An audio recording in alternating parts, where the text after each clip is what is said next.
오늘 본문의 말씀을 누가 지었는지 그리고 언제 지었는지 사실 정확히 기록된 것이 없고 저희들이 잘 알지 못합니다. 하지만 1절에서부터 읽어 나아가다 보면은 한 가지의 중요한 특징을 알 수 있는데, 그것은 바로 오늘 시를 지은 이 시인, 이 화자는 바로 이스라엘의 그 바벨론 포로기를 경험한 사람이라는 것을 알 수 있습니다. 그 사람이 이제 바벨론에서 빠져나와서 이스라엘 땅에 돌아와서 이 시를 지었는지, 아니면은 아직도 바벨론 땅에서 있으면서 이 시를 지었는지 학자들마다 의견이 분분한 것 같습니다. 하지만 중요한 것은 이스라엘 민족들이 어떤 마음으로 그 바벨론 땅에서 살게 되었고 살아왔고, 또 그 가운데에 어떤 것을 주님께 기도하였고 또 주님께 탄원하였는지를 알 수 있는 시가 바로 오늘의 시편 37편의 말씀입니다. 오늘의 본문은 크게 9개의 구절로 되어 있습니다. 1절부터 3절까지는 바로 말씀드렸다시피 바벨론 포로 당시에 그 상황을 회상하면서 그 상황 가운데 어떤 감정으로 어떠한 슬픔으로 살아왔는지에 대해서 이야기하고 있습니다.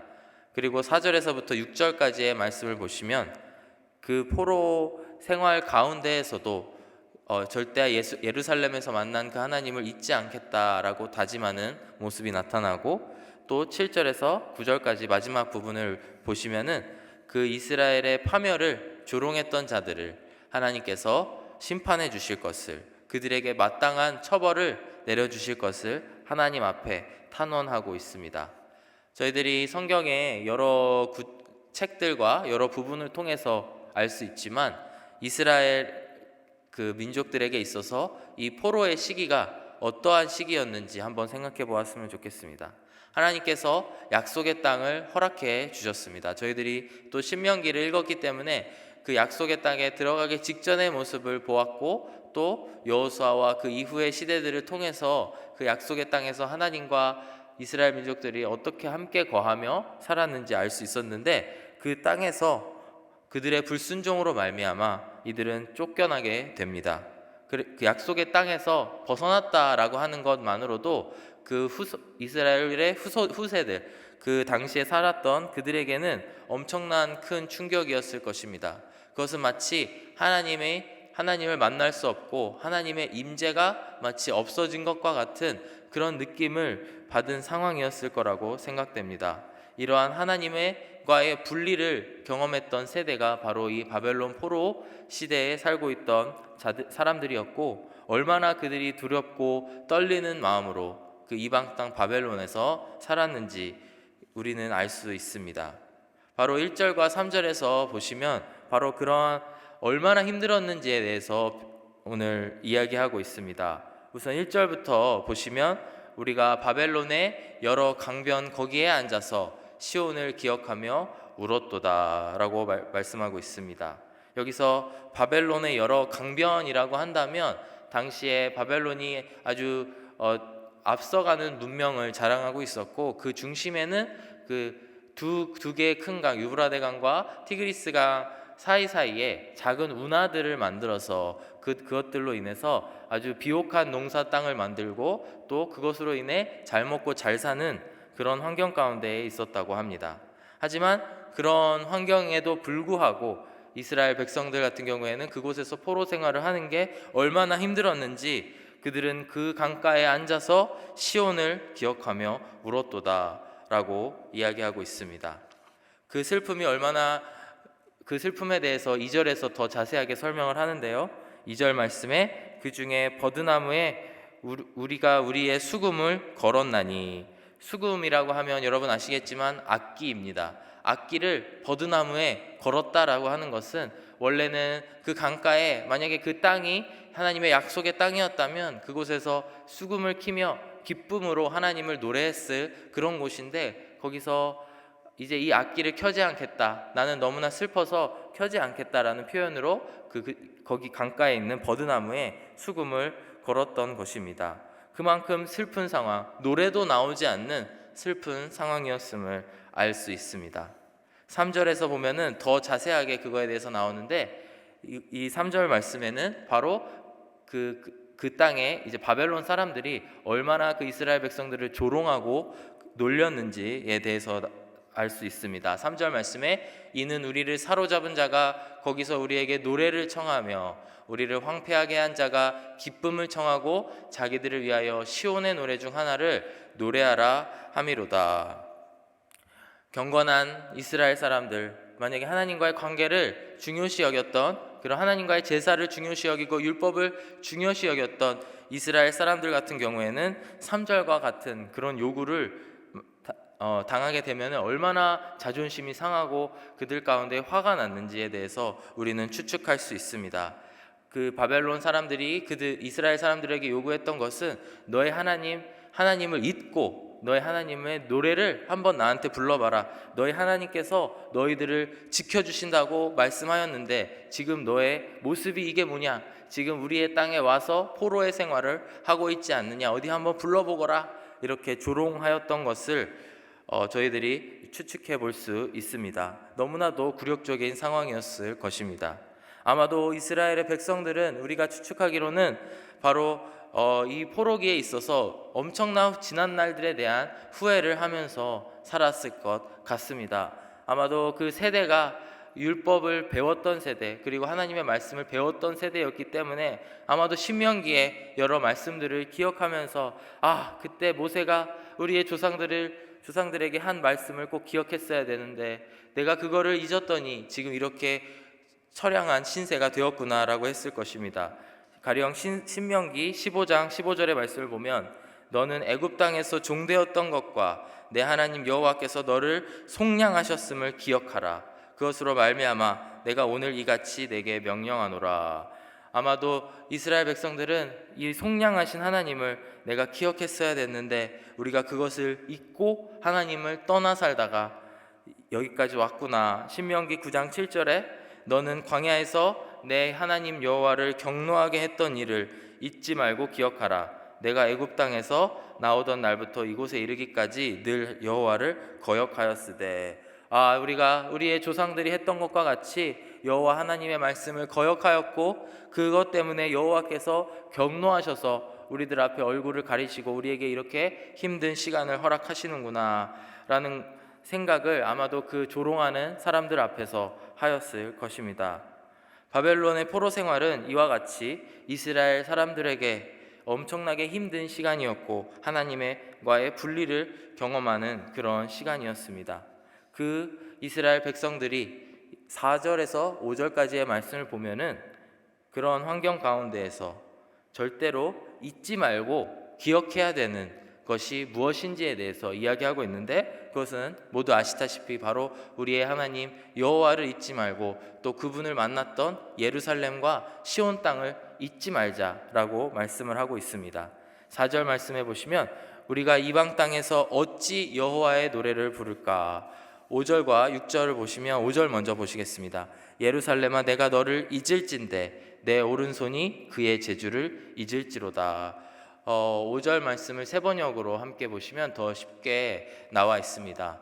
예루살렘아 내가 너를 잊는다면 내 오른손아 너는 말라 비틀어져 버려라. 6절 말씀에 세 번역 내가 너를 기억하지 않는다면 내가 너 예루살렘을 내가 가장 기뻐하는 것보다 더 기뻐하지 않는다면 내 혀야 너는 내 입천장에 붙어 버려라. 어려움 가운데에서도 절대 예루살렘을 잊지 않겠다라고 다짐을 하며 오죽했으면 자신의 손 행여나 그 이방 사람들의 눈치를 보다가 혹은 다른 어떠한 이유로라도 수금을 키거나 또 목소리로 노래로 하나님을 잊었다는 것처럼 행동을 할까봐 이렇게 하나님 앞에 탄원하고 있는 것입니다. 내 오른손아 너는 말라 비틀어져 버려라. 그리고 내 혀야 너는 내 입천장에 붙어버려라. 정말 그 하나님과의 분리를 경험했던 하나님과의 그런 단절을 경험했던 이스라엘 백성들이 얼마나 처절하게 하나님 앞에서 하나님 정말 저희들이 잘못했습니다. 저희들이 다시 한번 하나님께 돌아가기를 원합니다 라고 고백했는지에 대해서 알 수 있습니다.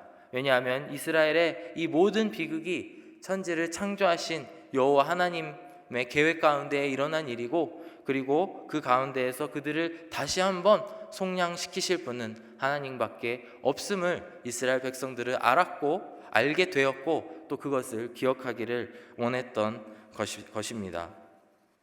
남은 7절과 9절의 말씀을 보시면 예루살렘을 멸망시킨 그 자들에 대한 복수에 대해서 하나님께 탄원하고 그들을 처벌해 주실 것을 다시 한번 이야기하고 있습니다.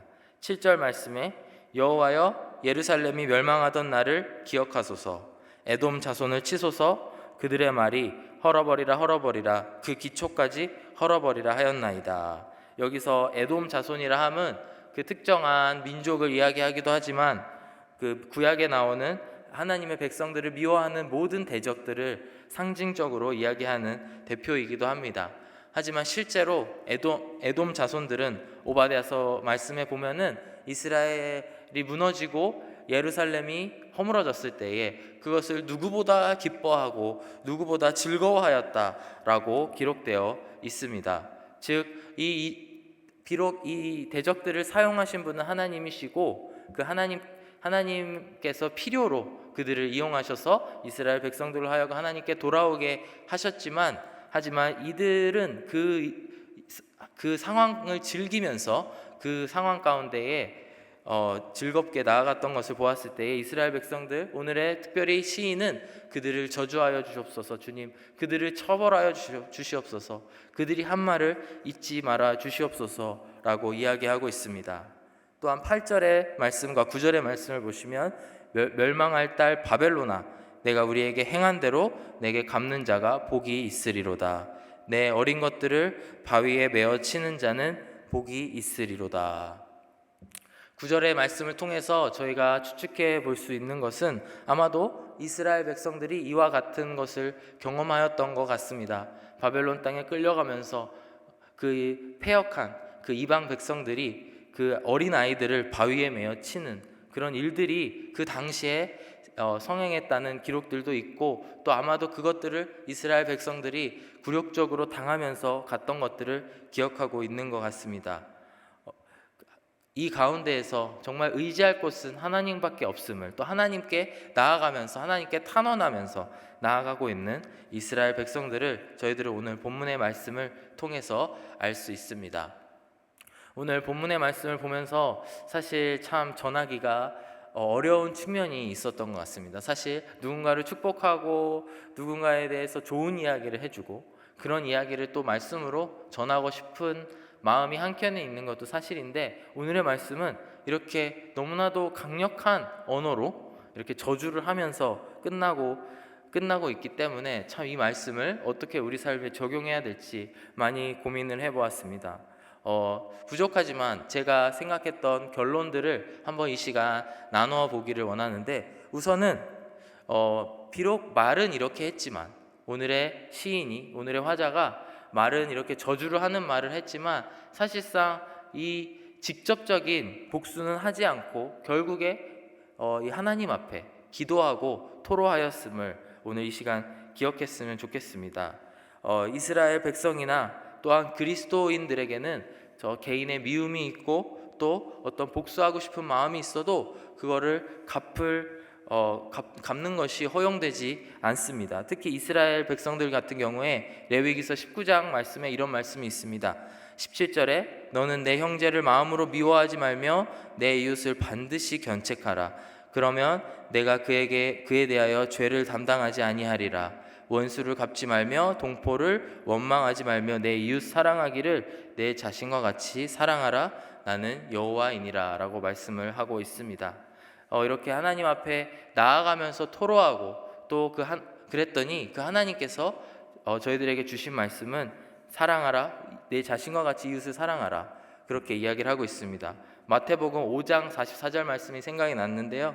나는 너희에게 이르노니 너희 원수를 사랑하며 너희를 박해하는 자를 위하여 기도하라. 우리 주님께서 하신 말씀입니다. 저희들에게 주어진 사명은 참 어렵지만 또 저희들의 참 어렵지만 결국에 이들을 위해서 기도하고 이들을 축복하는 일이 저희들의 일인 줄로 믿습니다. 또한 저희들이 고난을 받은 시기들을 생각했을 경우에 늘 하나님을 잊을 수가 없습니다. 늘 하나님을 의지할 수밖에 없는 상황인데, 참 저의 경우도 몇 번 그런 경험이 있었고, 또한 주위의 여러분들을 살펴보았을 때 그 고난이 어느 정도 이상을 넘어갔을 때, 뭐 시간적으로일 수도 있고 어떤 힘든 그런 것으로일 수도 있지만, 그런 것을 했을 때 정말 하나님을 원망하는 그런 경우들이 간혹 있는 것 같습니다. 하지만 저희들이 아무리 힘들어도 오늘 이스라엘 백성들처럼 나라를 잃은 슬픔, 그리고 마치 하나님을 잃은 것과 같은 슬픔 앞에서도 오늘의 화자는 우리의 답은 하나님밖에 없음을 고백하면서 나아갔습니다. 이런 희망 없는 시기에도 하나님께 소망을 두며 그 모든 삶의 힘든 것을 하나님께 나아가는 모습을 또한 오늘 배워볼 수 있는 것 같습니다. 오늘 하루를 살아가시면서 정말 힘든 일이지만, 저희들이 마음에 힘든 것이 있을 때에 정말 그것이 너무나 큰 힘든 일일지라도 정말 하나님 앞에 나아가셨으면 좋겠습니다. 그리고 그 하나님께 나아갈 때에 하나님만이 우리를 속량할 수 있으시고 우리를 또 구원하실 수 있는, 그 문제를 해결하실 수 있는 분인 줄로 믿습니다. 오늘의 말씀처럼 우리의 소망은 하나님밖에 없음을 기억하시고 또한 하루를 살아가시는 여러분 한 분 한 분 되시길 축복합니다. 다 함께 기도하며 나아가겠습니다. 사랑이 많으신 하나님 아버지, 감사합니다. 오늘도 시편 137편 말씀을 통하여서 저희들에게 은혜를 주심을 너무나도 감사를 드립니다. 사랑의 주님, 저희들 삶 가운데 고난이 찾아왔을 때 꼭 기억하기를 원합니다. 오직 여호와 하나님, 그리고 하나님을 만났던 그 땅을 기억하기를 원합니다. 주님을 잊지 않고 또한 그리하여서 그것을 해결해 주실 수 있는 그 하나님 아버지를 의지하면서 살아가는 저희들 한 사람 한 사람 되게 하여 주시옵소서. 주님께 감사드리며 이 모든 말씀 예수 그리스도의 이름으로 기도드렸습니다. 아멘.